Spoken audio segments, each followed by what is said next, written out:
എനിക്കിടയ്ക്ക് message വരുന്ന ഒരു കാര്യമാണ്, പലർക്കും ബിസിനസ്സുകളുണ്ട് പക്ഷേ ലാഭമില്ല, സെയിൽസ് ഇല്ല, സെയിൽസ് കൂട്ടാൻ എന്ത് ചെയ്യാൻ പറ്റും എന്നുള്ളൊരു കാര്യം. കാരണം ഇപ്പോൾ നമ്മൾ വൈഡിഗ്രിക്കകത്ത് സെയിൽസ് മാസ്റ്ററി എന്ന് പറഞ്ഞൊരു കോഴ്സുണ്ട് സെയിൽസ് പഠിപ്പിക്കുന്നത്. അപ്പോൾ അതിൻ്റെ കാര്യങ്ങൾ പറയുന്നുണ്ട് ഞാൻ തോന്നുന്നു. എനിക്കിപ്പോൾ കുറേ മെസ്സേജ് ഇങ്ങനെയുള്ള ഒരു കാര്യത്തിൽ വരുന്നുണ്ട്.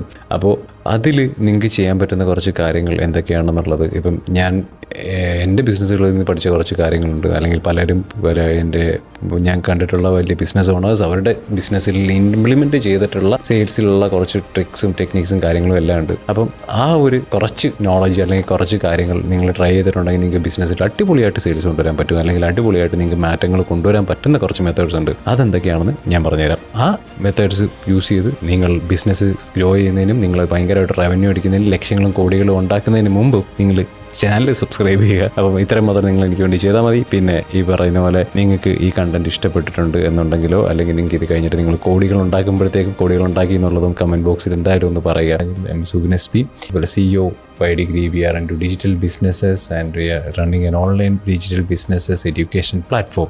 അവിടെ നമ്മൾ stock market, digital marketing, artificial intelligence, coding, fitness ഇങ്ങനെയുള്ള കാര്യങ്ങളാണ് നമ്മൾ പഠിപ്പിക്കുന്നത്. ആൻഡ് വി ടീച്ച് പീപ്പിൾ അല്ലെ students on how to make money. അപ്പം നമുക്ക് നേരെ വീഡിയോയിലേക്ക് പോകാം. നിങ്ങൾക്ക് കമ്പനിയിൽ സെയിൽസ് ഉണ്ടാക്കണം എന്നുണ്ടെങ്കിൽ നിങ്ങൾ ആദ്യം മനസ്സിലാക്കേണ്ട ഒരു കാര്യം, നിങ്ങൾ ആദ്യം തിരിച്ചറിയേണ്ട ഒരു കാര്യം, അണ്ടർസ്റ്റാൻഡ് യുവർ കസ്റ്റമർ എന്നുള്ള ഒരു കാര്യമാണ്. കാരണം കസ്റ്റമർ ആരാണ്, നിങ്ങളുടെ കസ്റ്റമർ ആരാണ്, ഏതാണ് കാറ്റഗറി, അല്ലെങ്കിൽ നിങ്ങളുടെ എന്ത് ബിസിനസ്സാണ്, അതിൻ്റെ ആവശ്യക്കാരാണ്, അതിന് നീഡുള്ള ആർക്കാണ്, അല്ലെങ്കിൽ അത് പെയിൻ പോയിന്റ് ആയിട്ടുള്ള കസ്റ്റമേഴ്സ് ആരൊക്കെയാണ്. അപ്പം ഈ വക കാര്യങ്ങളെപ്പറ്റി നമ്മൾ വേറൊരു വീഡിയോ ചെയ്തിട്ടുണ്ട്. നിങ്ങൾക്ക് അപ്പോൾ അതിൽ നോക്കിയിട്ടുണ്ടെങ്കിൽ ഇതിനെപ്പറ്റി ഡീറ്റെയിൽ ആയിട്ടുള്ള ഒരു ഐഡിയ കിട്ടും. അപ്പം ബാക്കി ഉള്ള പോയിൻറ്റ്സ് നമുക്ക് പറയണതുകൊണ്ട് ഞാൻ അത്ര ഇലാബറേറ്റ് ആയിട്ട് പോകുന്നില്ല. ഇതിനകത്ത് ഡീറ്റെയിൽഡ് ആയിട്ട് അത് എക്സ്പ്ലെയിൻ ചെയ്തിട്ടുണ്ട്. കാരണം ഒരു ബിഗിനറായിട്ടുള്ളവരോടൊപ്പമാണ് സെയിൽസിൽ എങ്ങനെ എക്സെൽ ചെയ്യുക എന്നുള്ള കാര്യങ്ങളാണ് ആ വീഡിയോയിൽ പറയുന്നത്. നിങ്ങൾക്ക് അത് ചെക്ക് ചെയ്തിട്ടുണ്ടെങ്കിൽ കസ്റ്റമർ ഐഡൻറ്റിഫൈ ചെയ്യേണ്ടത് എങ്ങനെയാണ്, അല്ലെങ്കിൽ കസ്റ്റമറിനോട് സംസാരിക്കേണ്ടത് എങ്ങനെയാണ് എന്നുള്ള കാര്യങ്ങളെല്ലാം നമ്മൾ ആ വീഡിയോ പറഞ്ഞിട്ടുണ്ട്. സോ അടുത്ത ഒരു കാര്യം, മെയിനായിട്ടുള്ള ആദ്യത്തെ കാര്യം എന്ന് പറഞ്ഞാൽ നിങ്ങൾക്ക് ഏത് നിങ്ങളുടെ കസ്റ്റമർ ആരാണ് നിങ്ങൾക്ക് ഐഡൻറ്റിഫൈ ചെയ്യാൻ പറ്റണം. നിങ്ങളുടെ ബിസിനസ് എന്താണ്, ആ ബിസിനസ് ആവശ്യക്കാരാണ്. കാരണം ആവശ്യമുള്ള ഒരാളുടെ അടുത്ത് പോയിട്ട്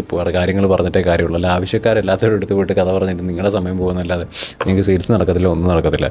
so identify your customer is A first thing you should do എന്നുള്ളൊരു കാര്യം എന്ന് പറയുന്നത്. നിങ്ങളൊരു ബിസിനസ് കൊണ്ടാണ് നിങ്ങൾക്ക് ഒരു സെയിൽസ് ടീം ഉണ്ടെന്നുണ്ടെങ്കിൽ അതിനെ ഒപ്റ്റിമൈസ് ചെയ്യുക എന്ന് പറയുമ്പോഴത്തേക്കും, ഇപ്പം നിങ്ങളുടെ ഒരു 2 പേരുടെ 3 പേരുടെ ഒരു സെയിൽസ് ടീം ആണെങ്കിൽ അവർക്ക് എന്താണ് അവരുടെ റോൾ, അവരുടെ റെസ്പോൺസിബിലിറ്റി എങ്ങനെയാണ് പ്രോസസ്സ് ചെയ്യേണ്ടത്, എങ്ങനെയാണ് കസ്റ്റമറോട് സംസാരിക്കേണ്ടത്, എന്താണ് കസ്റ്റമറോട് സംസാരിക്കേണ്ടത്, എന്ത് സംസാരിക്കരുത്, എങ്ങനെ പ്രൊഡക്റ്റ് പറയണം, എങ്ങനെ പ്രൊഡക്റ്റ് പിച്ച് ചെയ്യണം, ഇങ്ങനെയുള്ള കാര്യങ്ങളിലെല്ലാം നിങ്ങളൊരു സിസ്റ്റം ഉണ്ടാക്കുക. അല്ലെങ്കിൽ എത്ര പേര് കോൺടാക്റ്റ് ചെയ്യണം, അല്ലെങ്കിൽ എങ്ങനെ പ്രസൻറ്റ് ചെയ്യണം, ഈ പറയുന്ന കാര്യങ്ങൾക്കെല്ലാം നിങ്ങളോരോ സിസ്റ്റംസ് ഡെവലപ്പ് ചെയ്യുക.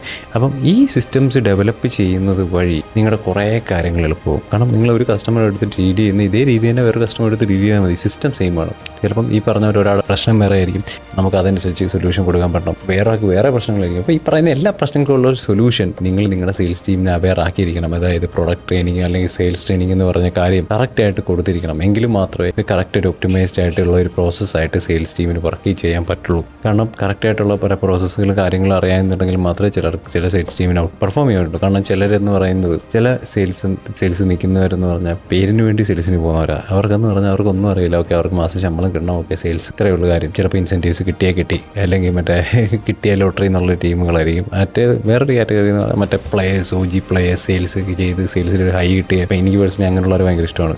അപ്പം അങ്ങനെയുള്ളവരായിരിക്കും. അപ്പം ഇവരെടുത്ത് നമ്മൾ ഈ പറഞ്ഞ വലിയ കാര്യങ്ങളെന്ന് പറയുമ്പോൾ മൈക്രോ ലെവലിൽ ഇറങ്ങി കഥകൾ പറയേണ്ട കാര്യങ്ങളൊന്നും വരുന്നില്ല. പക്ഷേ മറ്റേ കാറ്റഗറിയാണ് ഈ പറഞ്ഞ കാര്യങ്ങളെല്ലാം വെൽ ഡിഫൈൻഡ് ആയിട്ട് കൊടുത്തില്ലെന്നുണ്ടെങ്കിൽ അവർക്ക് പണിയെടുക്കാൻ പറ്റില്ല, അവർക്ക് പണി ചെയ്യാൻ അറിഞ്ഞൂടാ. അപ്പം ഈ ഒരു സൈഡ് നിങ്ങളത് സെറ്റ് ചെയ്യണം. ഒപ്റ്റിമൈസിങ് സെയിൽസ് പ്രോസസ്സസ് എന്നുള്ളത് വളരെ ഇമ്പോർട്ടൻ്റ് ആയിട്ടുള്ളൊരു കാര്യമാണ്. അത് കറക്റ്റായിട്ട് കൊടുത്തിട്ടുണ്ടെങ്കിൽ ഏത് കസ്റ്റമറിനെ വിളിക്കണം, എന്ത് പറയണം, എങ്ങനെ പറയണം, അത് കഴിഞ്ഞിട്ട് എന്ത് ചെയ്യണം, കസ്റ്റമർ പറഞ്ഞാൽ എന്ത് ചെയ്യണം, അല്ലെങ്കിൽ അതിൻ്റെ ഡേറ്റ എങ്ങനെ കീപ്പ് ചെയ്യണം, ഇങ്ങനെയുള്ള കാര്യങ്ങളെല്ലാം അവെയറായിരിക്കും. കറക്റ്റായിട്ട് കാര്യങ്ങൾ മുന്നോട്ട് പോകും. അപ്പം ഞാൻ ഈ പറഞ്ഞ പോലെ തന്നെയാണ് അടുത്തൊരു കാര്യം എന്ന് പറഞ്ഞാൽ, ഇതിൽ ഒപ്റ്റിമൈസ് ചെയ്ത് കഴിയുമ്പോൾ തന്നെ നിങ്ങൾക്ക് സെയിൽസ് ട്രെയിനിങ്. കാരണം ഈ പറഞ്ഞ നിങ്ങളായിരിക്കും ചിലപ്പോൾ നിങ്ങളുടെ കമ്പനിയെ റെപ്രസെൻറ്റ് ചെയ്യുന്ന ഒരാൾ. ഇപ്പം എൻ്റെ എക്സാമ്പിൾ പറയുകയാണെങ്കിൽ ഞാനിപ്പോൾ ഈ പറഞ്ഞ കണ്ടൻറ്റൊക്കെ ഉണ്ടാക്കുന്നു, വീഡിയോ ഒക്കെ ഉണ്ടാക്കും. പലർക്കും വൈഡിഗ്രി അറിയാവുന്ന ചിലപ്പോൾ എൻ്റെ പേരിലായിരിക്കും. അപ്പം ഞാനായിരിക്കും ഒരു ഫേസ് ആയിട്ട് നിൽക്കുന്നത് തന്നെ.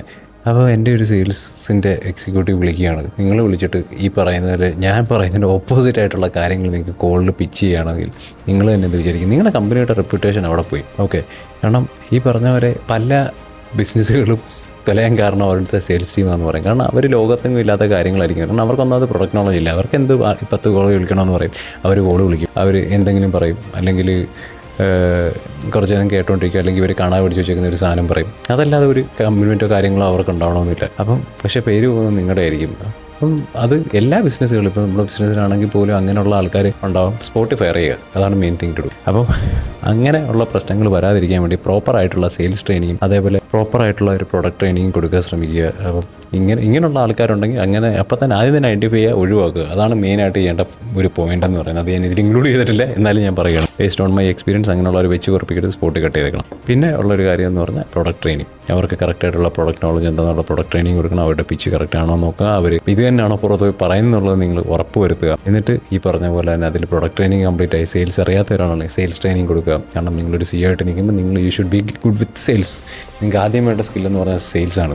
അപ്പം അതിൽ നിങ്ങൾ ഇമ്പ്രൂവ് ചെയ്യുക. നിങ്ങൾക്ക് അവർക്ക് ട്രെയിനിങ് കൊടുക്കാൻ പറ്റണം. ഇല്ലെങ്കിൽ നിങ്ങളൊരു സെയിൽസ് മാനേജർ ഒക്കെ ഹയർ ചെയ്യാൻ പറ്റുന്നുണ്ടെങ്കിൽ അങ്ങനെ ചെയ്താൽ മതി. അതല്ല നിങ്ങളൊരു ബിഗിനറാണ്, നിങ്ങൾ സ്റ്റാർട്ട് ഔട്ട് ചെയ്തിട്ടേ ഉള്ളൂ എന്നുണ്ടെങ്കിൽ നിങ്ങൾക്ക് ട്രെയിനിങ് കൊടുക്കാൻ പറ്റുവാണെങ്കിൽ അടിപൊളിയായിരിക്കും. കാരണം നിങ്ങളായിട്ട് ബിൽഡ് ചെയ്തൊരു സാധനം അവിടെ എപ്പോഴും ഉണ്ടാവും. ഓക്കെ, അപ്പം ഫോക്കസ് ഓൺ ട്രെയിനിങ്. അപ്പം അടുത്തൊരു കാര്യം എന്ന് പറയുന്നത് ഡേറ്റ. നിങ്ങൾക്ക് ഈ പറഞ്ഞ കസ്റ്റമേഴ്സിൻ്റെ ആണല്ലോ, ആൾക്കാരുടെ ആണല്ലോ ഒരു ഡാറ്റ എപ്പോഴും ഉണ്ടാവണം. കാരണം നിങ്ങൾക്ക് വരുന്ന കസ്റ്റമേഴ്സ് എങ്ങനെയുള്ളവരാണ്, അല്ലെങ്കിൽ നിങ്ങൾക്ക് ഐഡൻറ്റിഫൈ ചെയ്യാൻ പറ്റണം. നമ്മൾ കഴിഞ്ഞ വീഡിയോയിൽ പറഞ്ഞ പോലെ തന്നെ അതിൽ കസ്റ്റമർ എങ്ങനെ ഐഡൻറ്റിഫൈ ചെയ്യണം, എങ്ങനെയുള്ള ആൾക്കാരോട് നിങ്ങൾ റീച്ച് ഔട്ട് ചെയ്യണം എന്നുള്ള കാര്യങ്ങൾ നമ്മൾ പറഞ്ഞു. അപ്പം ആ കസ്റ്റമറിൻ്റെ ഒരു ഡേറ്റ എപ്പോഴും നിങ്ങൾക്ക് വേണം. എങ്ങനെയുള്ള കസ്റ്റമേഴ്സാണ് വരുന്നത്, നിങ്ങൾക്ക് എങ്ങനെയുള്ള കാര്യങ്ങളാണ് കൊടുക്കാൻ പറ്റുന്നത്, അല്ലെങ്കിൽ ഇങ്ങനെയുള്ള കസ്റ്റമേഴ്സിന് നിങ്ങൾക്ക് എന്ത് ചെയ്യാൻ പറ്റുന്നത്, ഇങ്ങനെയുള്ള കസ്റ്റമർക്ക് നിങ്ങൾക്ക് പ്രശ്നങ്ങൾ വരുന്നത്, ഈ വക കാര്യങ്ങളൊക്കെ നിങ്ങൾക്ക് ഐഡൻറ്റിഫൈ ചെയ്യാൻ പറ്റും. So customer data is important. Which come last point, ഏറ്റവും ഇമ്പോർട്ടൻ്റ് ആയിട്ടുള്ളത് നിങ്ങളുടെ പ്രൊഡക്റ്റ് കണ്ടിന്യൂസ് ആയിട്ട് ഇമ്പ്രൂവ് ചെയ്യുക. ഇപ്പോൾ നിങ്ങൾ സെല്ല് ചെയ്തു, പ്രൊഡക്റ്റ് കൊള്ളില്ലെങ്കിൽ ഒരു കാര്യമില്ല. പിന്നെ അയാൾ വാങ്ങില്ല, അയാൾ 10 പേരോട് പോയി പറയാൻ കൊള്ളത്തില്ല എന്നുള്ള കാര്യം. കണ്ടിന്യൂസ് ആയിട്ട് നിങ്ങളുടെ പ്രൊഡക്റ്റ് ഇമ്പ്രൂവ് ചെയ്യാൻ ശ്രമിക്കുക. അതാണ് ഗോൾഡൻ കീ. കാരണം നല്ലൊരു പ്രൊഡക്റ്റ് ആണെങ്കിൽ നമുക്ക് സെല്ല് ചെയ്യാൻ പറ്റുള്ളൂ. കാരണം ചീത്ത ഒരു പ്രൊഡക്റ്റ് ആണെങ്കിൽ ഈ നല്ലൊരു സെയിൽസ്മാനെ കൊണ്ട് നിങ്ങൾക്ക് ഒരു 5-10 വിൽപ്പിക്കായിരിക്കും. പക്ഷേ ലോങ് റണ്ണിൽ അതെന്തായാലും ബിസിനസ് പൊളിയും. അപ്പം പ്രൊഡക്റ്റ് ഇമ്പ്രൂവ്മെൻറ്റ് നിങ്ങൾ ഏറ്റവും പ്രൈമറി ഫോക്കസ് ആയിട്ട് വെക്കുക. ബാക്കിയുള്ള ഈ പറഞ്ഞ കാര്യങ്ങളും എല്ലാം ട്രൈ ചെയ്ത് നോക്കുക. നിങ്ങൾക്ക് എങ്ങനെ വർക്കൗട്ട് ആവുന്നു എന്നുള്ള കാര്യം പറയാം. ഞാൻ എൻ്റെ ബിസിനസ് ഇംപ്ലിമെൻറ്റ് ചെയ്ത് ലക്ഷങ്ങളോ കോടികളൊക്കെ എത്തിച്ച കുറേ കാര്യങ്ങളാണ് ഇതെല്ലാം. ഇതിൻ്റെ ഡീറ്റെയിൽ എക്സ്പ്ലനേഷൻ വീഡിയോസ് നിങ്ങൾക്ക് താല്പര്യമുണ്ട്, നിങ്ങൾക്ക് വേണമെന്ന് പറയുകയാണെങ്കിൽ ഉറപ്പായിട്ടും ഞാൻ ചെയ്യാം. കാരണം ഈ പറഞ്ഞ പോലെ തന്നെ എല്ലാവർക്കും ആൾക്കാർക്ക് ഇങ്ങനെ ഒരു ട്രേഡറായിട്ട് മാത്രമാണ് അറിയാവുന്നത്. അപ്പോൾ ട്രേഡിംഗ് കണ്ടൻസ് ആയിരിക്കും കൂടുതൽ എക്സ്പെക്ട് ചെയ്യുന്നത്. അപ്പം ഇങ്ങനെയുള്ള ബിസിനസ് കണ്ടൻസ് വേണമെന്നുണ്ടെങ്കിൽ നിങ്ങൾ let me know in the comments. And ഇങ്ങനെയുള്ള വീഡിയോസ് നിങ്ങൾക്ക് ഇഷ്ടപ്പെടുന്നുണ്ടെങ്കിൽ do subscribe my channel and I will see you on another video. Until then take care, by.